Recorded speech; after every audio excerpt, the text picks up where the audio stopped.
Hey everybody, we're just going to take a few minutes here to get let a few more people in, and then we'll get started.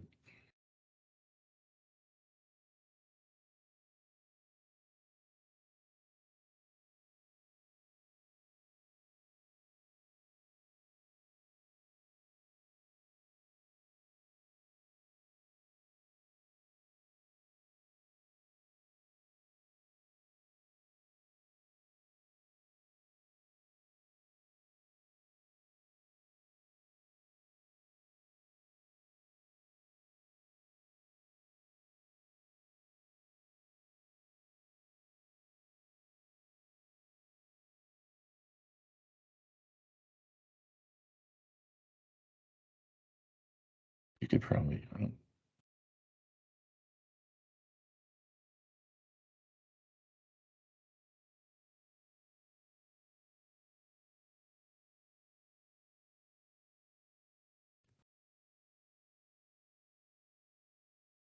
it's 12:01, so we'll give everybody just one more minute.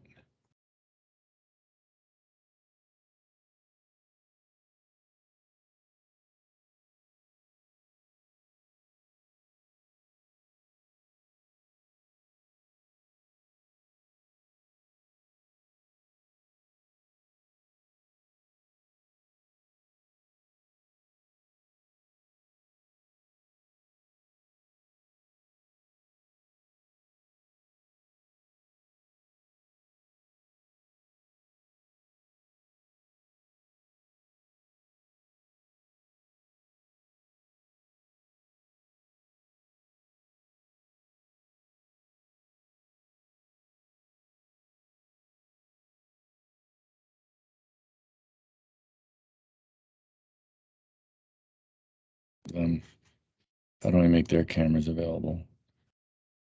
Oh wait, there I can just do this, I think. Oh, that's starting a video call. We do need to give Bill and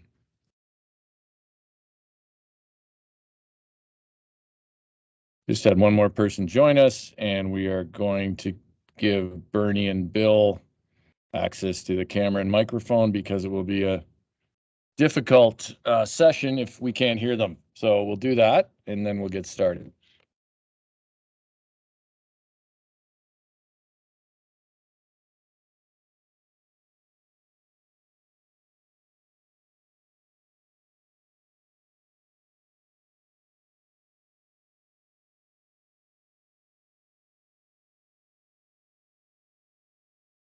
Okay.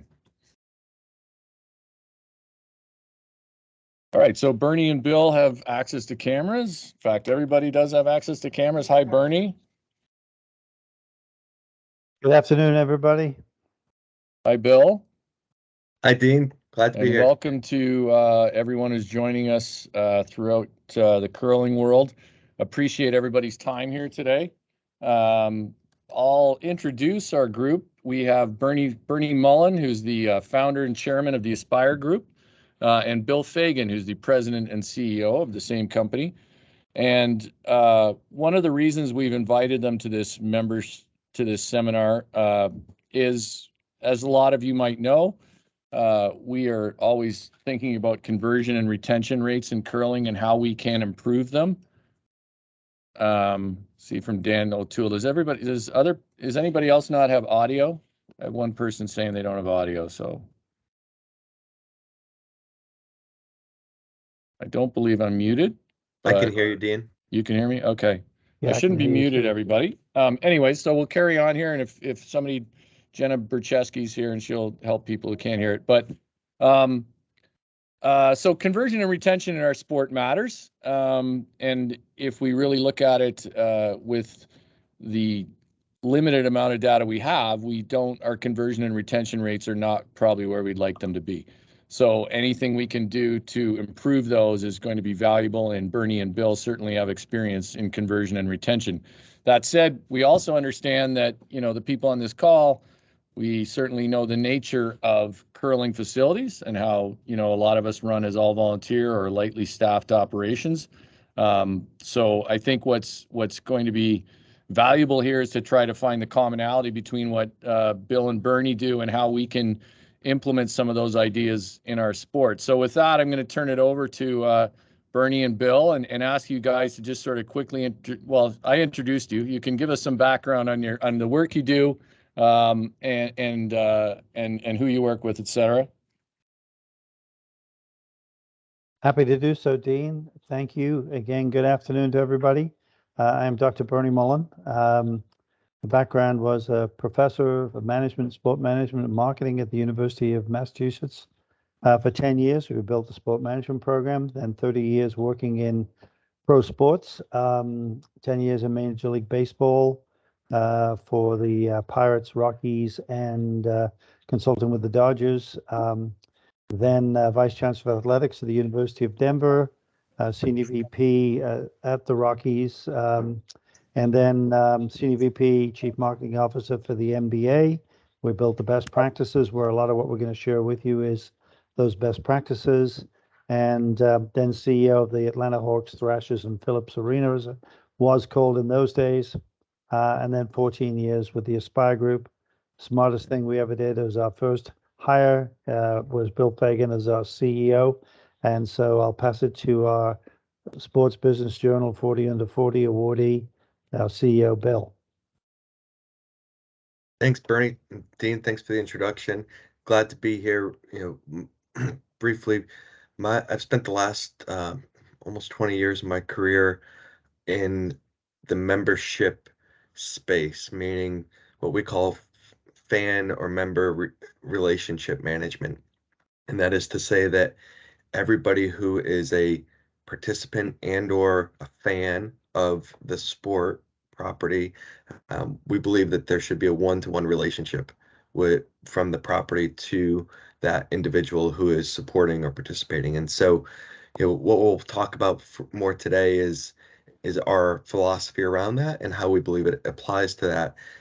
I've worked throughout North America and really became more intimately familiar with curling when I was working in the Quebec Major Junior Hockey League in Moncton, New Brunswick, and living in Canada. Obviously, it was definitely more omnipresent than in America, but at the same time, I've always been interested in the game.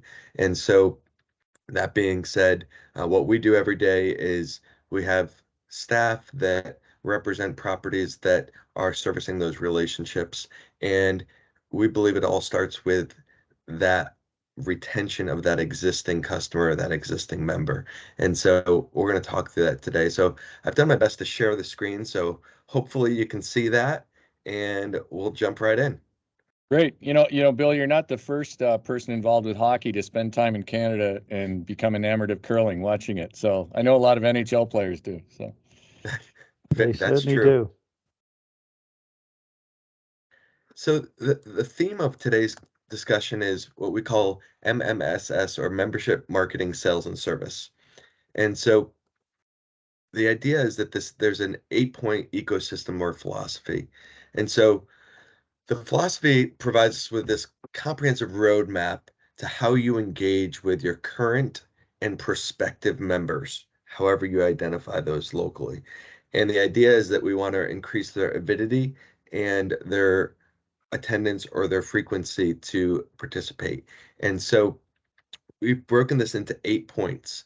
So looking at the top of this image to the right, it all starts with market research, and we'll talk more about that, which is to say we come in with an open mind and we go and measure by direct market research through current and prospective members and understand what their behaviors and preferences are.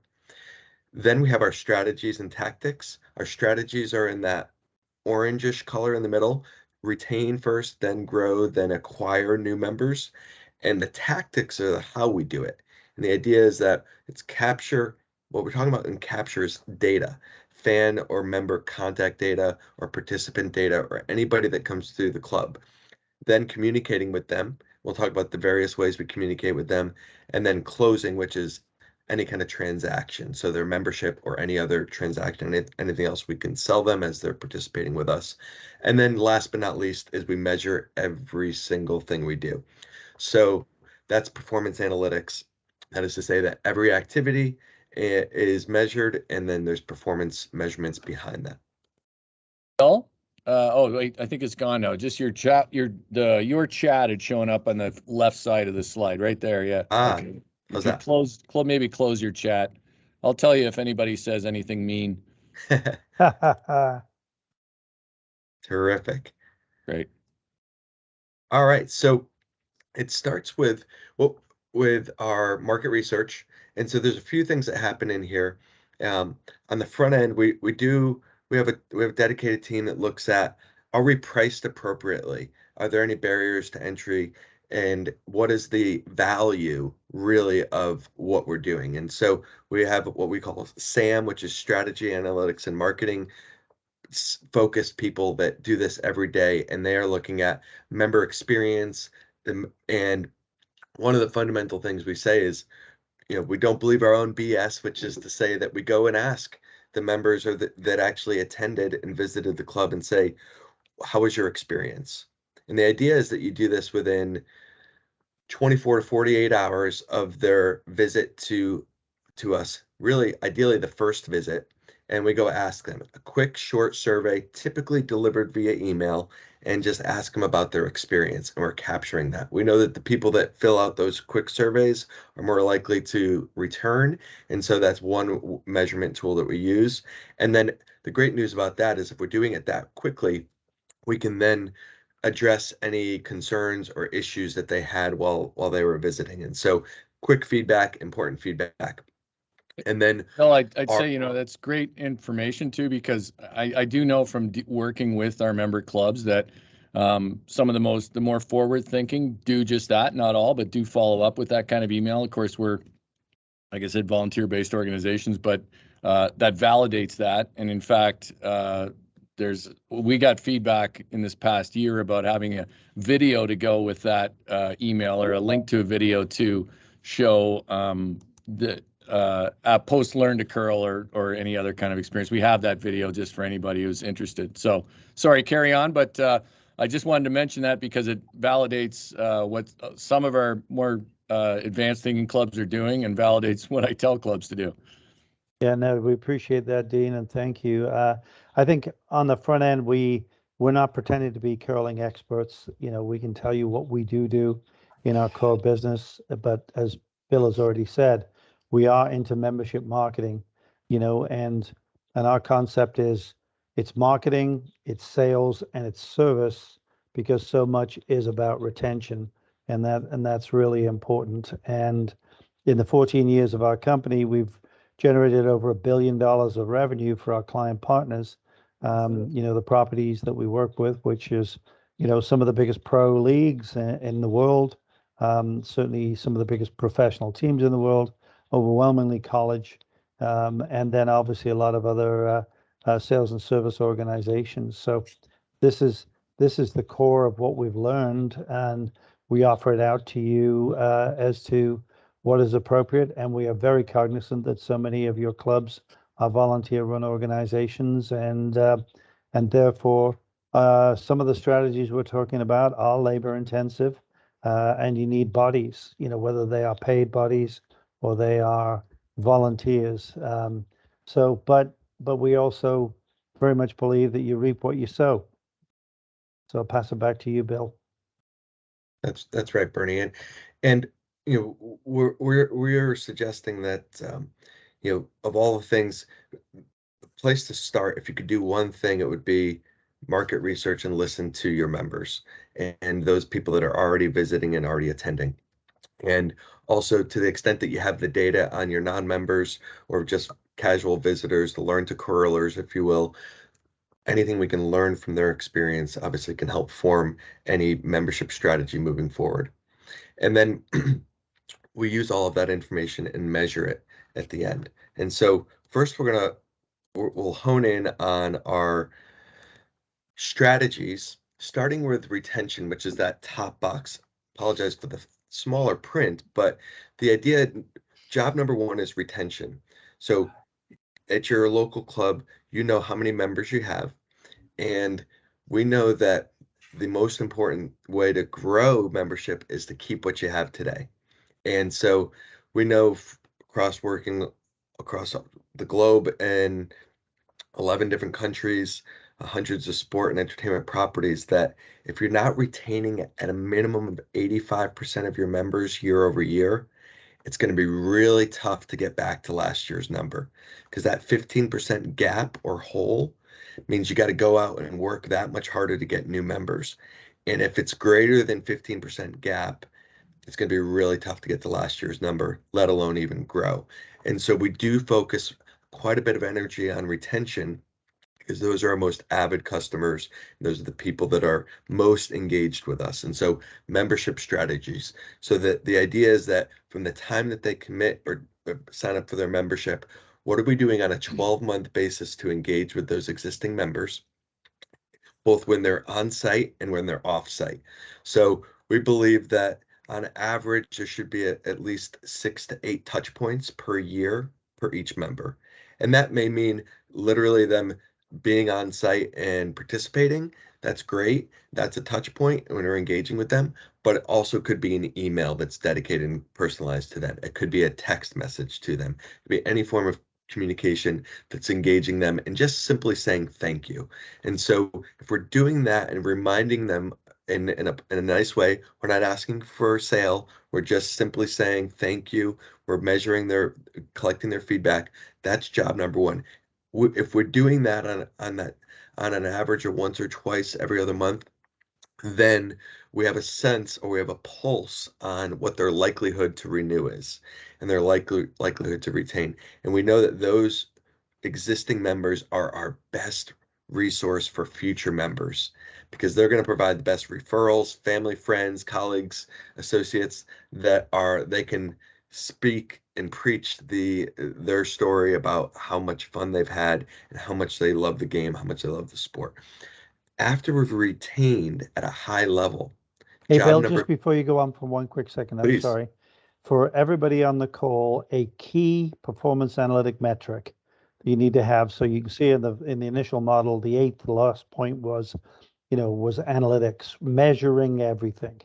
We have several concepts in the company. One is you can expect what you inspect. So does every one of you know what your retention number is, your overall member retention number is? If you don't, you must. And then number two, within that, what we found when we did all the work at the MBA back in the 2000s was the most important thing was first year member retention. So the new people coming to your club, maybe through a Learn to Curl or whatever it may be, what is that rate with new members? And what have you done specially to orient and socialize new members? And when we talked with the USA curling staff earlier this week, one of the big things that you see with pickleball and pickleball's fantastic growth is the socialization around the sport of pickleball that really is driving their massive growth. Sorry, Bill, I'll pass it back to you. And we mentioned, as Bernie knows, we're not short on social traditions in curling, so there are parallels to draw there for sure. So once we've identified and measured our retention numbers, then job number two is growth. So who are those Learn to Curlers that have not yet become members? And we believe those are our future members. And so how are we engaging with them? These are existing attendees. These are people that are visiting our venue. These are people that are in our proximity, but are not yet members. And how are we educating them on the benefits of becoming a member? And what are those benefits nationally, but then locally and into the individual level? And are we clearly communicating that? When I arrived in Moncton, I remember they had an avid season ticket base for hockey, and I asked, what are the benefits of being a season ticket holder? And they said, well, you get your same seat every game. And we identified 26 benefits, 24 of which didn't cost us $1. These were things like you get a personal account rep here at the club. You have early access to any other events that are happening at the venue. You have priority to to book other events or other activities around the venue. So we built this menu, and then most importantly, we communicated that. So we put it on the website. We sent it out in all of our communications. And so without charging $1 more for that membership, now people felt more valued and they had a personal contact internally. And so that is part of our growth strategy, is educating on what those benefits are to become a member. And then last but not least is acquisition, meaning, and this is the hardest job to do, is go get new members. And when we're talking about acquisition, this is the best ways to do this are individual event promotions, or single event promotions, or learn to curl promotions, or group sales strategy promotions. I know from firsthand experience that I would have never gone curling personally had I not been affiliated or supporting a nonprofit charity. And so, due to my affiliation and support of Susan G. Komen breast cancer awareness nonprofit, I was invited to do a learn to curl. And so I went in just open-minded and showed up, had a great experience. We had a pro teaching us that day, and I remember talking about this experience to all of my friends, colleagues, family for weeks after this. And we hung out afterwards. We socialized after we curled, and I was really impressed. And had the most interesting thing is I've never been back. And I would say the primary reason is that I've never been invited back. I was invited through the nonprofit. I'm not even sure if the local club even had my contact information. Hopefully they did, but nonetheless, I was never invited back, and therefore I've never been back. And so the question is, as you look at those various those one-time attendees, those learn to curlers, how are you engaging with them on site, but then also after the fact? So what are the programs that you can initiate and invite them to come back? We know the best time to ask them to come back is when they're right in the moment. So in the experience or immediately after, is there something that we can give them, some incentive to come back just one more time? Not even to become a member necessarily on site that day, but what is the one thing we can do to educate them on the reason to come back one more time? And Bill, so, I'll call your attention to the chat yep, from Sue Mitchell and others. We're not only marketing to family and friends. You know, that's one of the strategies. So broader diversity, absolutely a goal, and we'll talk more about that. But right now, we're talking about fish where the fish are, and people have already been are going to be much more likely to come back, much more likely to be members. So capturing them first. So, and if I didn't fully answer your question, then please put in the chat. But that's just one of the initial strategies, a higher probability, higher conversion strategy. It's certainly not all of them by any means. Back to you, Bill.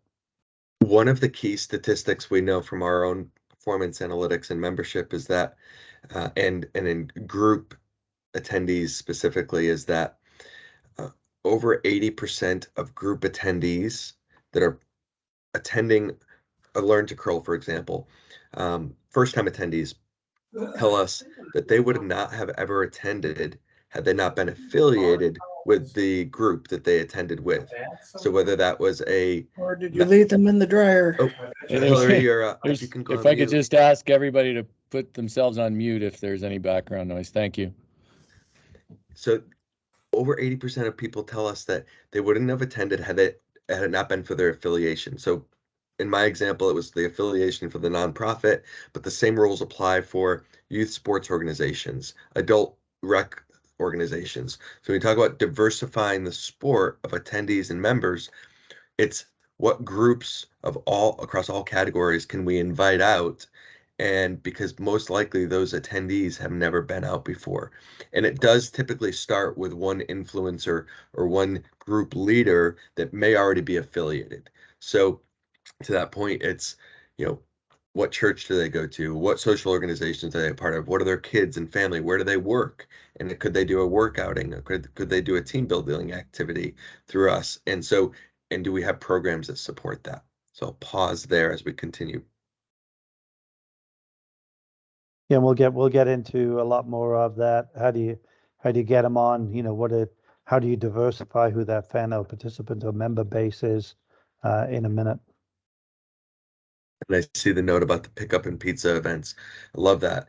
The question then is, how do you do it? So the execution of this. So those are the retain, grow, acquire strategies, but it does start with data capture. So when we're talking about capture, it's member contact information, but it's also the non-member, the casual visitors. So if you have a website or you have any kind of social media channels, do you know what type of contact information do you have about your followers or people that are already around your club? And if you don't have it, what can you install?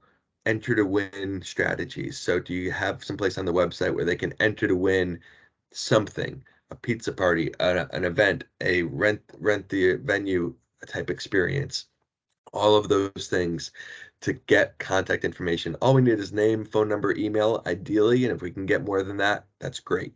Once we've got their information, where do you keep the information? So do you have a CRM system, or does your member system allow for capturing all that information? And in a most rudimentary way, it could simply be an Excel spreadsheet if needed to be, but there are free resources out there like HubSpot and otherwise that can act as a free CRM type system. So at least you have all the member information and non-member information in one place.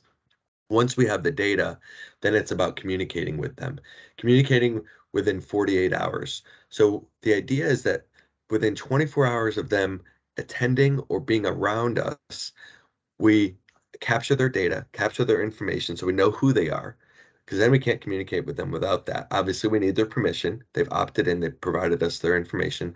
Within 48 hours, we communicate with them, and this is often an email.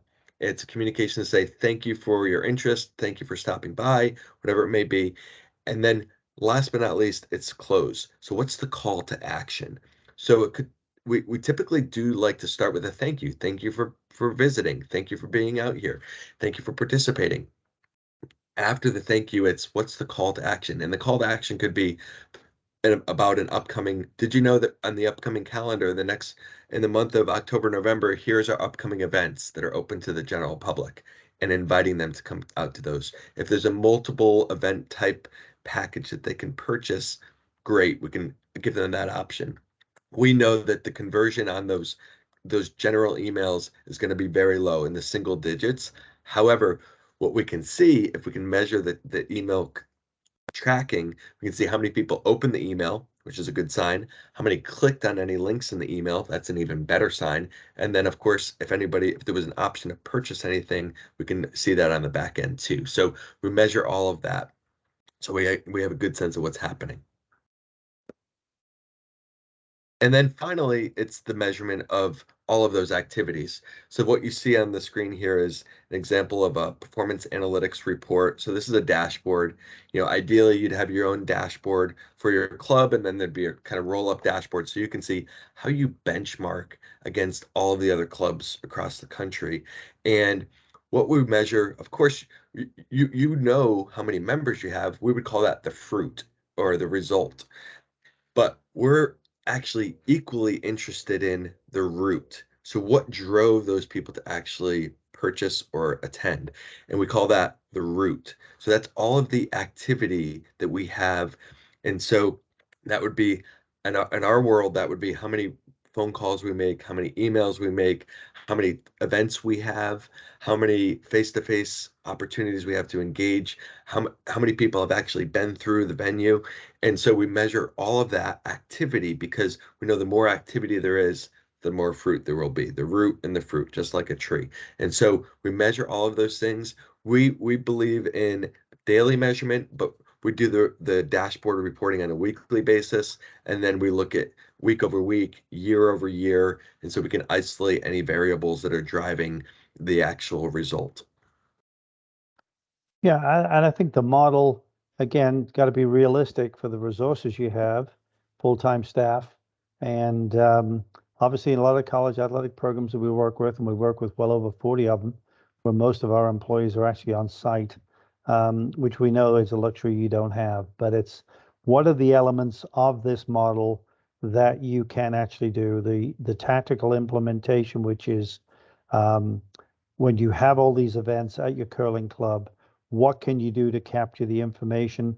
Is it purely and simply from, say, some liability waiver, or whatever it may be? But capture that information, give you the ability to communicate, ideally find out more about who that Bill Fagan guy is before he shows up or after he's shown up, and then that 24, 48, 48, within 5 working days of when someone's hit your radar screen.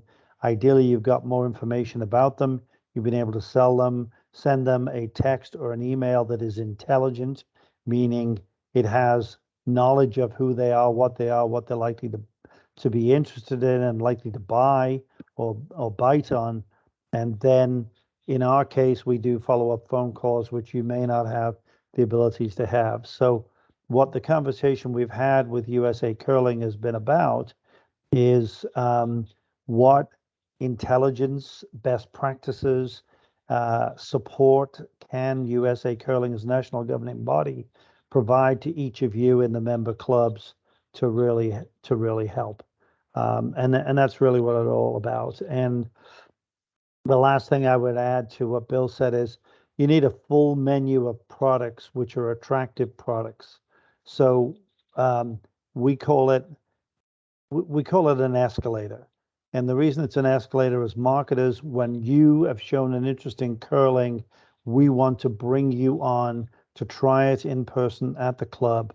We want you to come back with a certain amount of frequency that makes sense. And so we want to get you on, move you up, that's the growth phrase, and then keep you on, that's retain. And that, so you have to do all 3 jobs, we believe, to maximize. And then that's where that escalator is. This could be any sports product, up to 12 visits a year. It's a once a month, or it could be obviously a heck of a lot more frequent than that. And individuals, some people might come 2-3 times a year, but they come 2-3 times every year. And as Bill said, the model that we would use is group sales. And that's where we think you get most of your diversity from, would be those groups and the rentals, and capture the information and then have a program designed to get them to come back. Single event promotions, whether it's the Susan G. Komen Ink in the Rink, whatever it might be that works well. Best practice sharing from the national governing body across all the clubs of what are these promotions that really have worked and worked well. And the model we use very often is minor league baseball. Minor league baseball are really good at individual single game promotions, which really do attract people's attention and get people to come on in.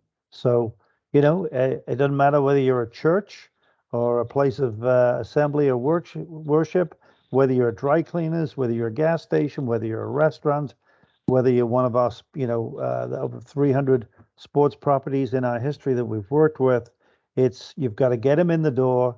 You've got to give them a great experience. These days, you've got to capture their information. You've got to find a way to get them back, and a full menu of products. That is some of the areas of sharing that we really think can be helpful. Funnily enough, it's the first research project I did. I took over the Pittsburgh Pirates when they were drawing 7,000 fans a game. And in a period of, 6 years of working with them, we eventually got well over 1 million. Then we broke the all-time record of 1.6 million fans. Then we blew away the all-time record and went over 2 million fans. This is the data that we're happy to share with you.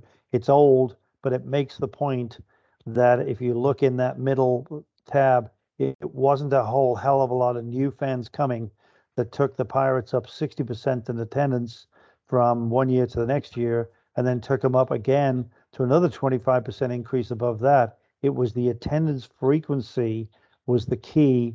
And by surveying your members, what are they looking for and what will get them to come more often, and what will get the people who came as part of a group to keep on coming. Years ago, we had the NHRA drag racing as a client, and 90% of the people that came as groups to watch their first ever drag racing event had never been before. and it was the single biggest way to grow the fan base. And as Bill said, and the questions that you've got in there, you know, that's really the key. And just looking at the questions there, do you provide them with an actual flyer handout for the event? That may help. We would agree completely. But you know, what we would propose as, you know, we help and support USA Curling going forward is, what's everybody doing to collect information? What's the best practices there? Share it. What's everybody doing with a reasonable, cost-effective CRM solution to store the data? What's everybody doing with digital, social, electronic media that is really working best, that's affordable and manageable? So to what extent some of this stuff is automated when you've got volunteers and no full-time staff? And then is there any best practices in terms of follow-up phone calls that you can do that convert? Because we know that even with an affiliation, the actual, you know, open click-through and action rate, the conversion rate on emails and texts is extremely low. And we are, as a company, where we do that by, you know, taking up the conversion rate by 5x. So say from 2% to 10% is with a follow-up phone call to nudge people and encourage people. It's not spamming, it's not obnoxious. It seemed to be very supportive. Thanks, Bernie. You know, we have in this group here some people from some of the clubs that in my mind are doing some of the best work here. Sue Mitchell there from the Triangle Club, where she's the one here who's mentioning our pickup and pizza events. You know, early on there, Bill, you talked about partial plans, et cetera, and I think that reflects on something that maybe we don't do all that well in curling all the time, is offer different ways in to our newest participants, right? We don't, and for example, Triangle does a good job of that. When they have new curlers in, they have a pathway in for them, you know, and it's easy to forget that, you know, beginner curlers might want a beginner league, or they might want to try it out at 400 pickup and pizza events first, right? So I think different packages would be value to us. The other thing I want to touch on, and I'm going to ask the group here if you have questions to certainly unmute yourself or throw them in the chat. You know, one of the things you mentioned was first year member retention or first year retention and how important that was. And that for all our clubs will be really important coming off our Olympic cycle, right? We always have an increase in membership during the Olympic Games and post-Olympics. And then the question always becomes, how do we keep those people so that in 4 years, we're not back to where we were, you know, before the Olympics? So I think that's really relevant. And if anyone in this group has thoughts on what they're doing or how they're measuring that would be great. Definitely something we need to study. Somebody asked here just what are the pickup and pizza events?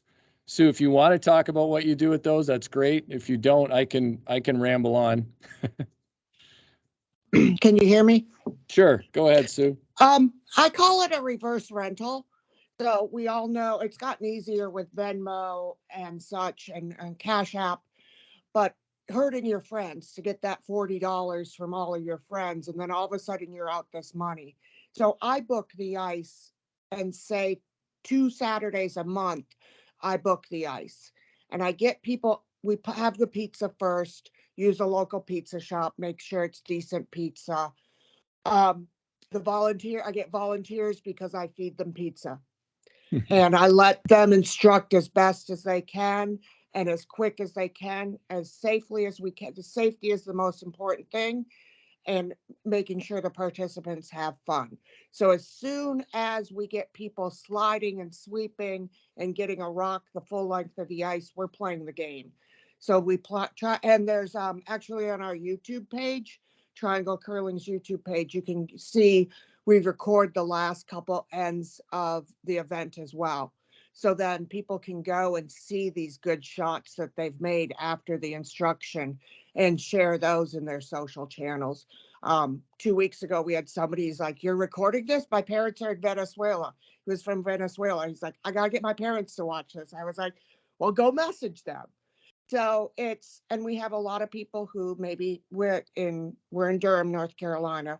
So we're close to major universities. So we get a lot of college students who come out, and then we get people who have moved to other clubs and have joined after doing the Pickup and Pizzas through their graduate studies. And we have gained members from it. It wasn't the goal to gain members, but we have gained members. And I played street hockey and volleyball and everything growing up, and there was always pickup. There wasn't really pickup in curling. So I was like, we got to do so, and that's what got me better and got me more involved with sports in my 20s, was able to do the pickup. Yeah, Great input, Sue. Thank you. yeah, I hadn't heard about that. You guys were even doing that video idea, Sue, which I love. I think that's a great one.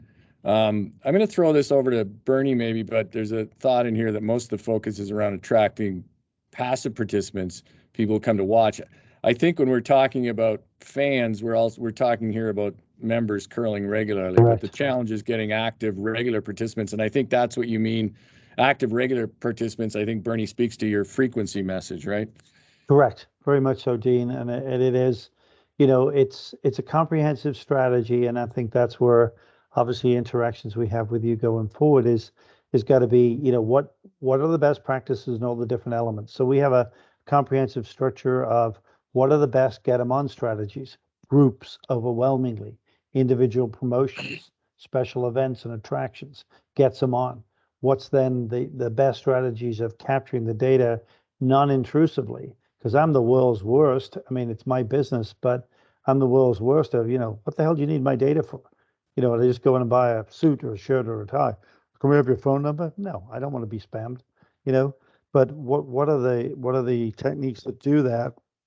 And what's your full menu of plans? Because these days, you just talked about it, Dean, with partial memberships and the best analogy we can give you, we've done a lot of work with YMCAs. I've been on the YMCA board in 4 cities. The early part of my career was selling memberships in health clubs. And, a $400 a month full family membership, $5,000 a year was not an easy sell, but a hot yoga class or an aerobics class or something simple like a full fitness membership, full fitness evaluation to get someone in the door, whether it's blood pressure screening, diabetes screening and education. What's the full menu that we know from USA Curling across all of our clubs nationwide are the best practices that are really working and working well. Let's log them all together. Let's put notes together. And this is where we started with the NBA 22 years ago now. And the impact in terms of financials was huge. The impact in terms of increased attendance was huge. The increase in the broad base, what we did with TV tune-ins and things like that to broaden the interest is huge. And we've got to find a way at the national level, because we know all the millions of people that are tuning in to watch curling in the Olympics, and we're not capturing them as an industry, and we got to capture them. And then we've got to find a way to get them back to you in your individual markets, if it's North Carolina or whatever, for Sue and her club. That's where we think we can be helpful, and where the NGB can be helpful to each of you as individual clubs. That makes sense. Yeah, that's great, Bernie. I'm just going to say that I would join any club that offered me hot yoga as well. I hadn't thought about that. Hot yoga and curling. I'm all in. It may not mix as much, but it's the hot toddies afterwards off the ice. Yeah, that's always good. Hey, I'm gonna look in the chat here and to David, Silicon Valley, and I understand your thought, David. The barrier to entry it's more significant getting people to learn to curl, and then it's significant again. I think that's exactly what we're talking about, to get them to play in a league. I think that's why we need beginner leagues or some other engagement. And I think that one thing I should point out is that we do have a 1-hour learn to curl model that we're happy to share with you. That will be on our content platform, but I can share it before that with you. And within there are actually some template emails. There's a couple different approaches. Some of them, I think Dan O'Toole's on here. I stole one idea from him for a simple follow-up email. But so there is that template. But if you want to expand, David, and I know you're in a skating ice club, which comes with its own challenges. But what have been your challenges to getting people out to learn to curls, besides the fact that, skating ice clubs have a challenge in that they're paying for ice time? But if you want to talk to that, go right ahead. Yeah, just I kind of touched on it on my second point in the chat, which was kind of in line with what Bernie was just saying around converting the spectator. But for us, we are, as you said, an arena club, so we don't have as much of a schedule to play with. So oftentimes when we are doing these sort of new curler engagements, we're having to actually act against ourselves and sometimes asking our existing curlers and members not to participate in sport because we only have 5 sheets that we can curl on.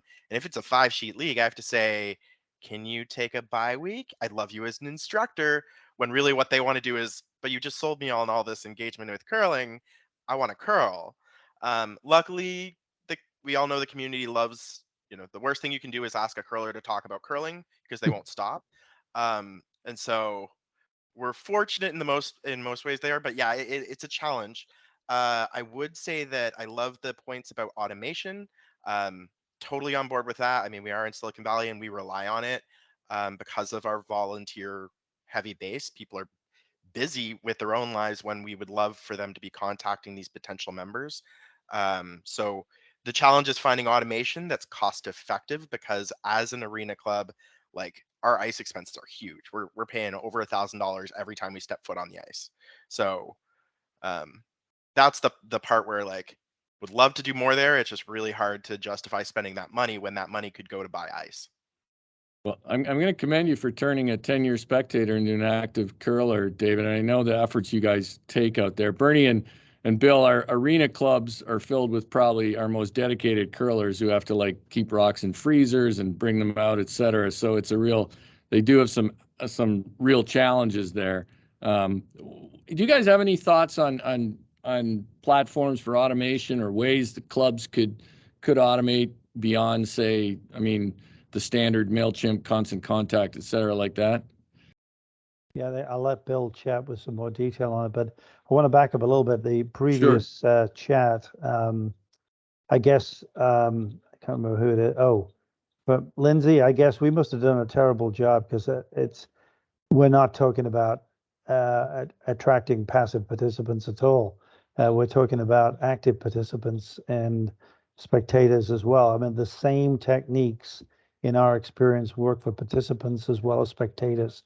So we were really given the direction by USA Curling to talk about active membership and participants, and we think we've done that. So if you want to have a conversation with us, offline on that, we'd have to, because if that's what you're hearing and seeing from this, then I'll take the blame for missing it, because that's not what we're talking about. All of these techniques are designed to get active participants. On the database side, we have, as a company, joined forces with a company called Fan360. The people that own Sporting KC, their parent company is the largest medical database company in the United States, Cerner, out of Kansas City. And it's the most economical solution. I think it's probably, it's what we built. We didn't use Fan360 back in those days. It's what we built in the NBA. In the NBA, we built a centralized database for all clubs, and took all the data, the Ticketmaster ticketing data, put it all in there.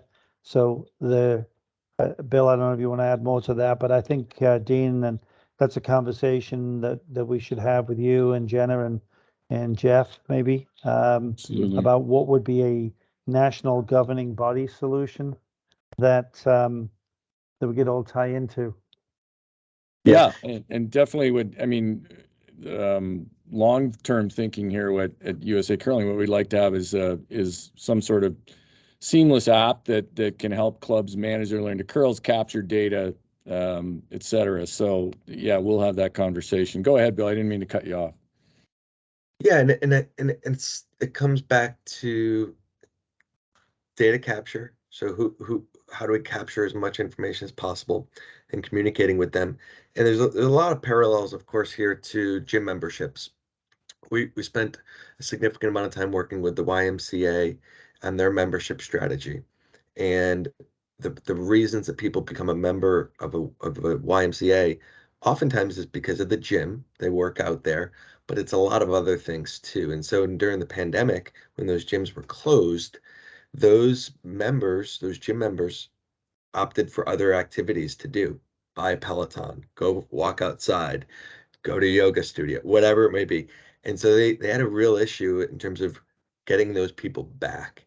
And so what we talked to them about is, one, you know, finding out what was their original motivation to sign up as a member. What was their why? Was it simply to work out? Because there's a lot of workout options. And a lot of times the reason was not just to work out. It was because of the community aspect. It was because of the people that brought them there. It was because of all the other nonprofit, really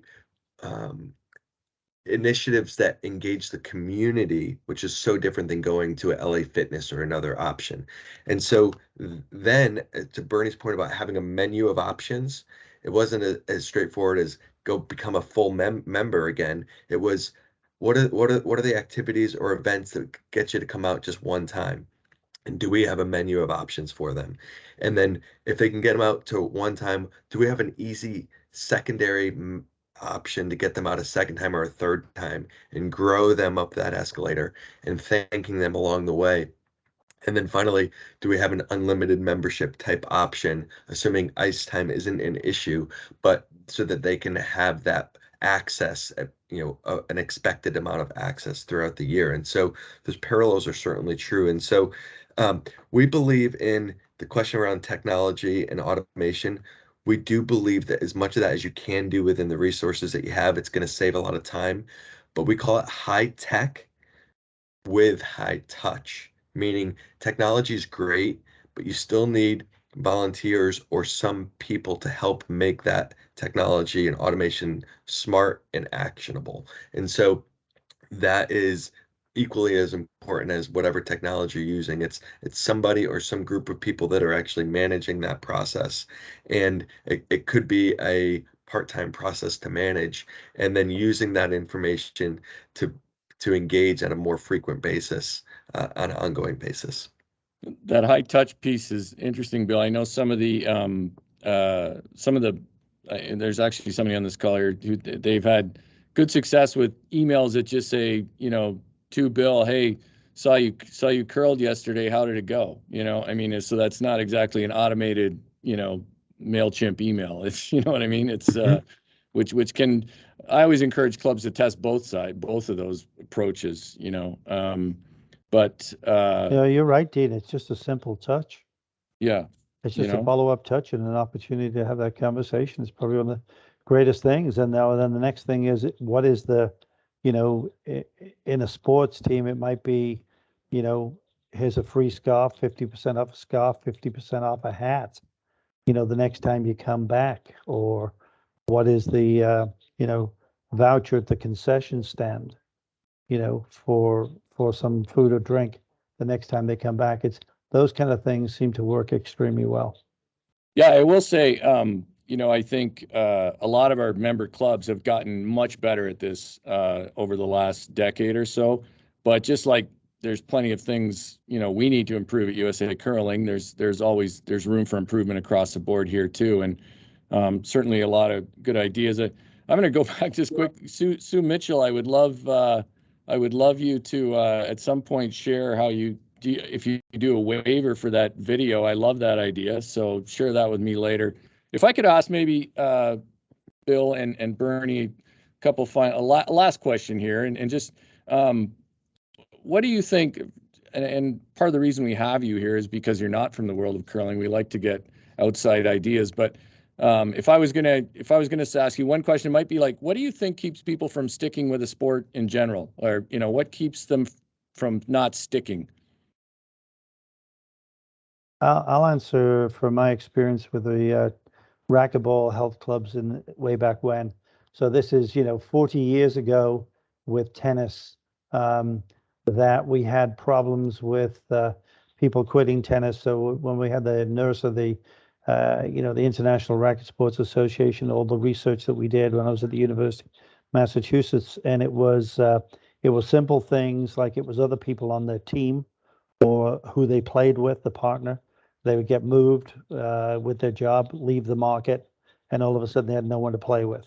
And it was also stagnation in the sports. I'm not getting better, and that frustration that I wasn't getting better. So that was just one piece of research. And the solution was we did guaranteed gain arranging. So what we would do is, first of all, we would have the data. We would contact the people when my company back in Massachusetts back in the day was the first one to ever have the barcode swipe on the membership card. So when you came in through the front door to play tennis, to do fitness, whatever, racquetball, whatever it may be, aerobics. And we knew when you hadn't been there, we proactively called you. Hey, we haven't seen you. Everything okay? Well, I broke my leg skiing. Well, fine. We'll freeze the membership. You don't have to pay your monthly dues. It was, well, my buddy has left and gone to work in California. I have no one to play with. Okay. We'll give you a free lesson with the pro. We'll put you on the NTA scale of your level of ability, and we'll do guaranteed matchmaking for you with someone you can play with. Very proactive. So I use that as an example. What's the parallel model for curling of that kind of concept? What's great about that we could leverage our sport is, and I've always thought with tennis, the challenge is you have to be playing someone who's almost the exact same ability as you to enjoy it. And we don't have that problem. And it might be something that we should actually promote, that you're not going to struggle for a game. And when you start new, your position is probably going to line up at club recreational level with someone of about the same ability. So it may be an idea that we need to somehow package and promote.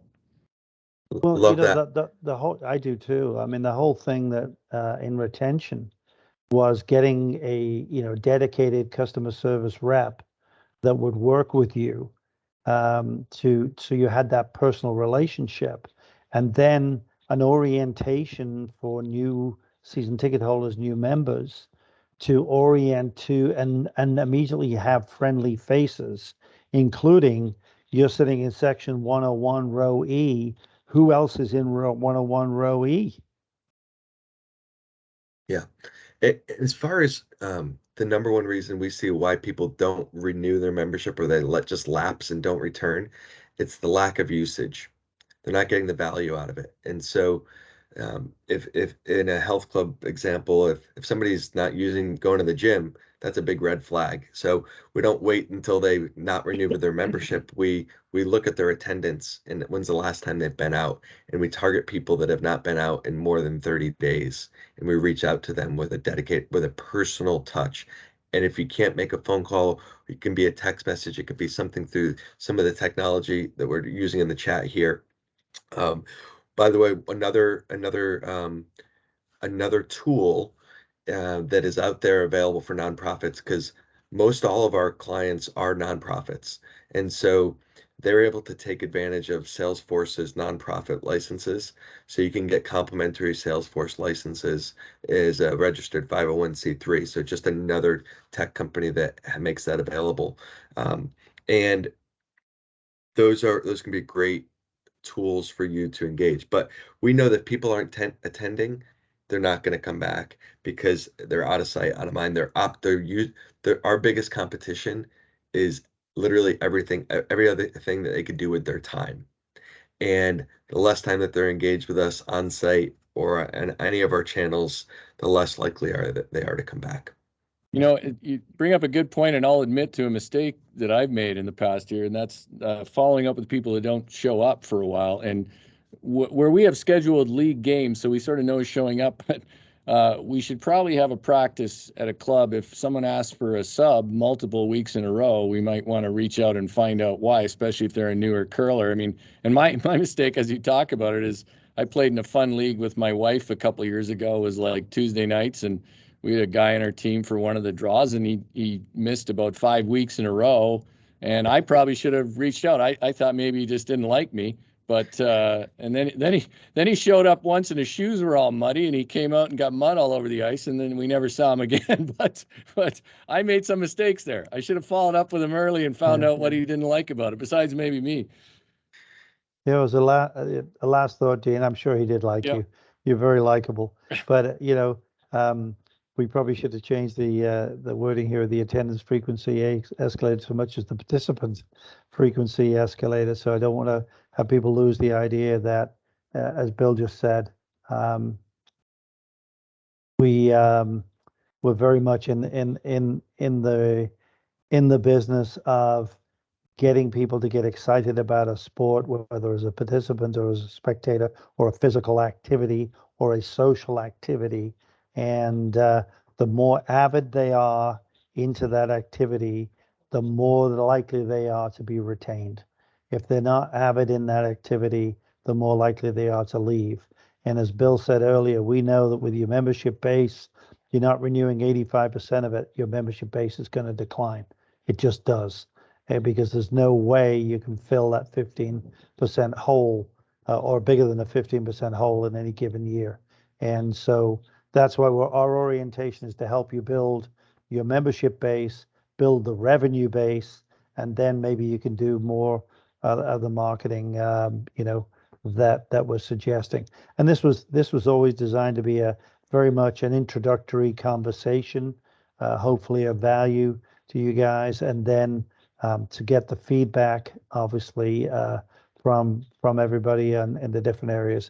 And obviously, we're very comfortable, Dean, with you and Jenna and everybody sharing this initial slide deck with everybody and proceeding as people want to proceed, either with us, working with you as the NGB to try and provide added value to the membership, or working individually with some of the member clubs, whatever support you guys need, happy to work with you and provide. That's great, Bernie. We're at the hour, as you said, and that's a great wrap up right there. So I think we'll close with that. Thank you, Bernie and Bill, for your time. Much appreciated. And I also want to thank everybody who joined us out there in the curling world. One of the things we find with these is our most passionate people are the ones who are most interested in information. We probably need some of the less passionate people on here, but nonetheless, appreciate it all. Some great feedback there, and I'm going to follow up with a couple of the curling folks here as well on some of these ideas. Thanks, everybody. No, Dee, it was a pleasure. I'll leave you with one last comment. When we started the best practice unit at the NBA, there was 2 clubs that particularly wouldn't participate. Funnily enough, New Jersey Nets and the Chicago Bulls. And so at a meeting, Commissioner David Stern told the owners and the senior execs of those 2 clubs, you shared no information with us. We're about to give you the report on the shared information from all the clubs. You never inputted, you get no output, get out of the room. Well, we're not going to do that. I know you're not going to do I was that. going to say that right here in this. We're not going to do that, but yeah, we would love to get information. And of course, it was the New Jersey Nets, where I'm from, and now we don't have a basketball team in New Jersey. Exactly. But anyways, that's why they love all you. right. Thanks, everybody. Thanks, guys. Take care. Thank you. Bye-bye. Great Cheers. weekend. Thank you. Enjoy your weekend, everybody.